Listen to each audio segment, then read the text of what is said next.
keep on grinding. And every day, Tyler talked to me and try to help me with my fundamentals and technique.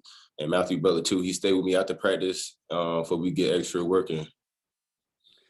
Byron, I hopped on here just a couple of minutes ago, so I'm sorry if you've already answered this, but I was curious just what your time in Milledgeville was like. What did you gain from that, and how has that shaped you now that you're in Knoxville? Time in it was an experience, honestly, because it was a military school. It really taught me how to be responsible and accountability and stuff like that. But it was an experience. What was the toughest part? I mean, you hear about the structure. Was it the wake-up calls? How early you had to get up? What was the toughest part? The toughest, yeah, it was the wake ups. We had, had to be in uniform, inspections every day, early in the morning, about 5 in the morning. That was the hardest part. But when you get used to it, and you really want it, you'll kind of adjust to it. So. Rob Lewis, then Gustavo. Hey, Byron, kind of back to the Milledgeville thing, just because of how your journey, kind of incredible story that got you here. How driven are you, do you think, to make this pay off and be successful?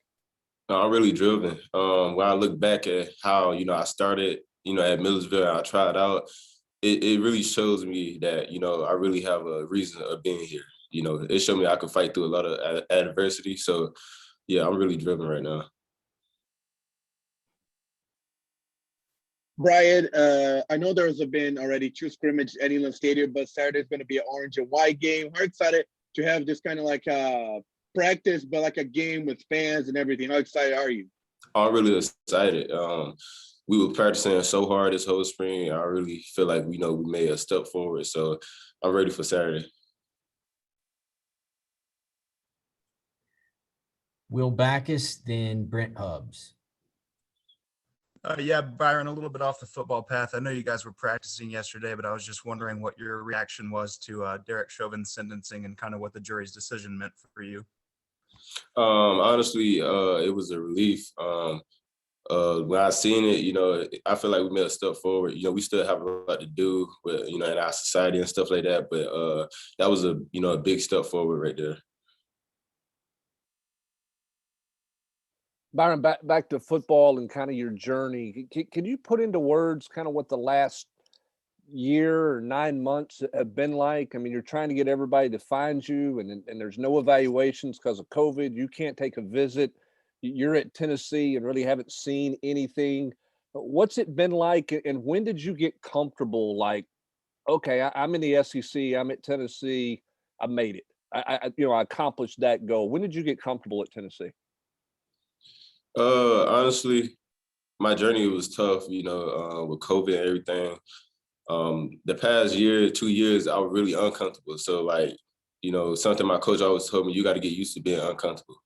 You got to make that you're comfortable. So coming to Tennessee wasn't too hard because I know what my mission is. I know what I want to accomplish. So being uncomfortable, I'm used to it.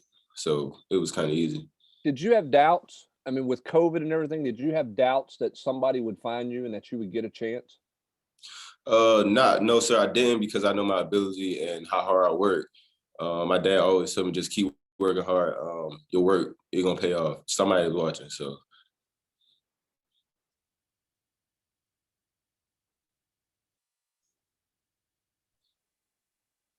Patrick Brown. Hey, Byron, we've talked to a lot of coaches and some of your teammates this year, and you've been a guy that they've brought up quite a bit as a guy that's standing out. Is some of the success you've had right off the bat here, has that surprised you at all? Surprised me not too much, as in probably, kind of getting the plays down pat that fast, a little surprised, but my ability, I already knew I had the ability to be good and stuff like that.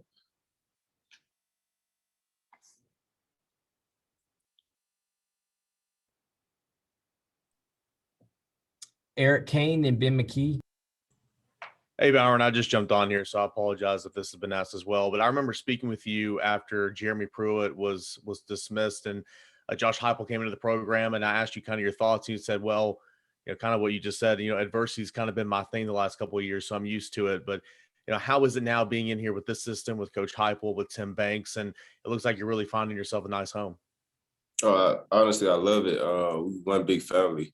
they care about you and your success. So like my Coach Hyper, he preaches about it every day about family and, you know, us coming together as a unit. And I believe in it. I believe in T.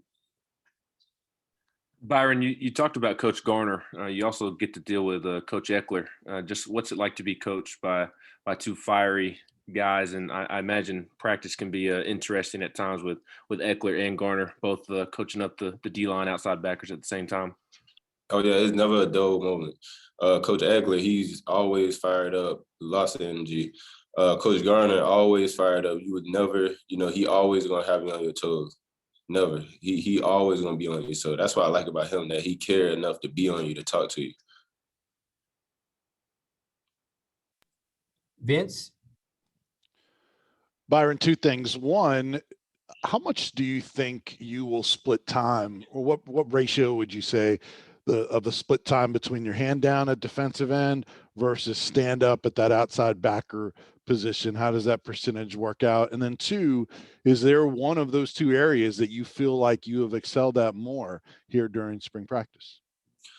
Really is up to me with the being in the 2 down or the 3 down. They really prefer me in the 2 down, but you know, they got certain plays where I could, you know, either play around with it, you know, get in the 3 down, which one I feel most comfortable with.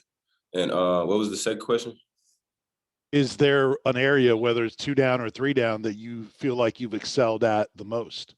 The 3 down, I was playing 3 down really like all my life in JUCO too. So like I feel like I get off fast in the 3 down, but the 2 down really works better for me because my coverage, when I, you know, go into coverage and stuff like that. So really kind of both. I'll say I got better at the 2 down, but, you know, I've always been pretty good at the 3 down.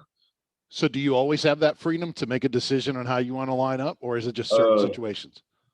Well, they really gave me the freedom to do it, but like I feel like they kind of want me to disguise it sometimes. Don't always, you know, just going to 2 down. Don't always go to 3 down. You know, to kind of, you know, play around with it. Which one I feel most comfortable with at that moment, I feel like. Wes? Yeah, Byron, I know that you've said several times that you kind of kept a belief in yourself. And I'm wondering, in your situation, a lot of guys maybe wouldn't have been able to do that. What kept you kind of believing in yourself throughout all this?